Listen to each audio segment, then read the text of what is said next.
ఫ్యామిలీలో మొదలైన రాజకీయ చిచ్చు ఇప్పుడు మరింత రాజుకోనుందట. నిన్నటి వరకు అన్న కేటీఆర్ పై ఆధిపత్యం కోసం పోరాడిన కవిత ఇక ఇప్పుడు నేరుగా డాడీ కేసీఆర్నే ఢీకొట్టడానికి రెడీ అయిందట. తన రాజకీయ భవిష్యత్తుపై అందరికీ క్లారిటీ ఇచ్చేందుకు పెద్ద వ్యూహమే సిద్ధం చేసింది. ఇంతకు ఈ డాడీస్ లవింగ్ డాటర్ ఇంత పెద్ద స్టెప్ తీసుకోవడానికి కారణం ఏంటి? తన పొలిటికల్ స్ట్రాటజీ ఏంటి? Let's watch this story.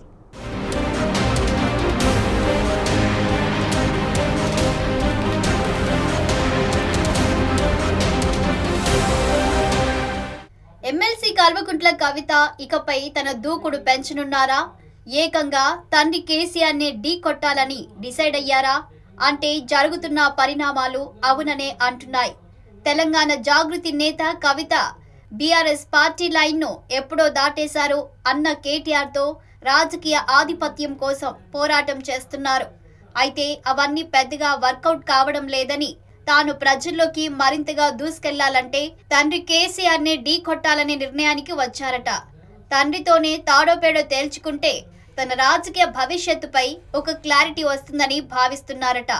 August 8న కరీంనగర్లో బీసీ గర్జన పేరుతో బీఆర్ఎస్ భారీ బహిరంగ సభకు ప్లాన్ చేస్తుంది. అయితే అంతకు ముందే కవిత 72 గంటల దీక్షకు సిద్ధపడుతుండడం ఇప్పుడు ఆ పార్టీకి పంటి మీద రాయిలా మారింది. కవిత కావాలనే బీఆర్ఎస్ సభ నుంచి ప్రజల దృష్టి మరల్చడానికి ఇలాంటి ప్లాన్ వేశారనే టాక్ వినిపిస్తోంది.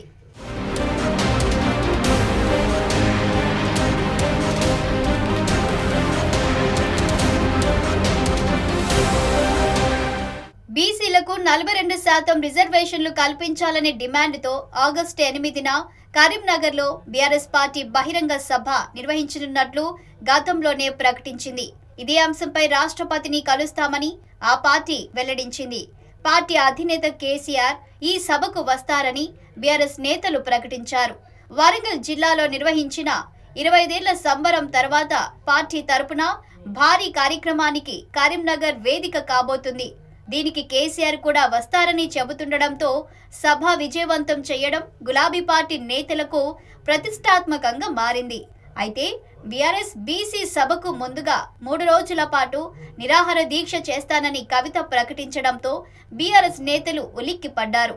బీసీ రిజర్వేషన్ల అంశంలో ఒకవైపు కాంగ్రెస్ పార్టీ బీఆర్ఎస్ ను నిలదీస్తుంది. అదే సమయంలో కవిత కూడా తెలంగాణ జాగృతి పేరుతో బీసీ అంశాన్ని తలకెత్తుకున్నారు. ప్రభుత్వం తీసుకొచ్చిన బీసీ ఆర్డినెన్స్ ను కూడా కవిత సపోర్ట్ చేశారు.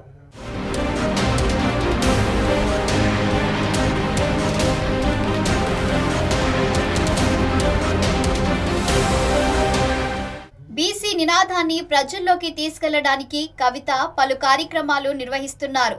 బీసీ సంఘాల నేతలతో జిల్లాల్లో రౌండ్ టేబుల్ సమావేశాలు ఏర్పాటు చేశారు.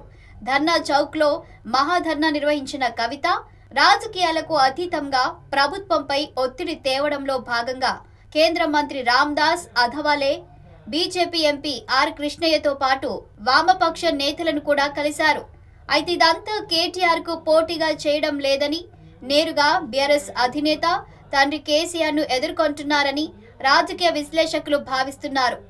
ఏ కారణం చూపి బీఆర్ఎస్ సభ నిర్వహిస్తుందో అదే కారణం చూపుతూ కవిత నిరాహార దీక్ష చేయడం అంటే పార్టీ నిర్ణయాన్ని కాదని, తన సొంత ఎజెండా అమలు చేయడమే అంటున్నారు. కరీంనగర్ సభకు తండ్రి వస్తారని చెబుతున్నా పోటీ కార్యక్రమం ప్రకటించడం అంటే అధినేతను వ్యతిరేకించినట్లేనని బీఆర్ఎస్ శ్రేణులు భావిస్తున్నాయి.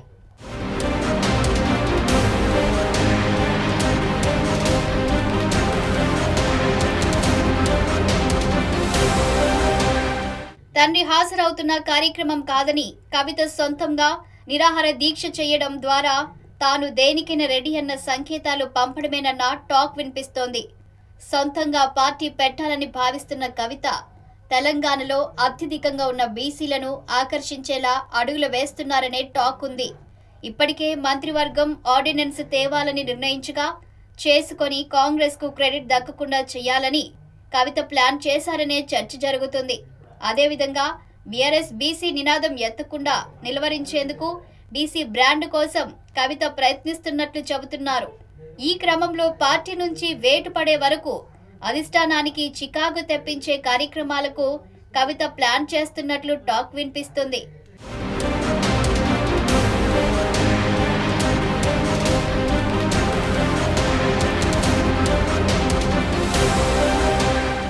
బీసీ రిజర్వేషన్ల సాధనకు ఆగస్టు 4న హైదరాబాద్లో 72 గంటల నిరాహార దీక్ష చేయాలని కవిత నిర్ణయించారు.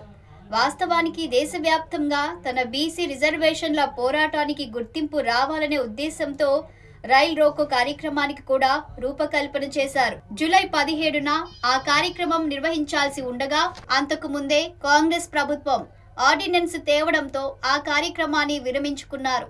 అయితే ఇప్పుడు కేసీఆర్ పాల్గొంటున్న కరీంనగర్ సభకు ముందే కవిత నిరాహార దీక్షకు పూనుకోవడం చర్చనీయాంశంగా మారింది.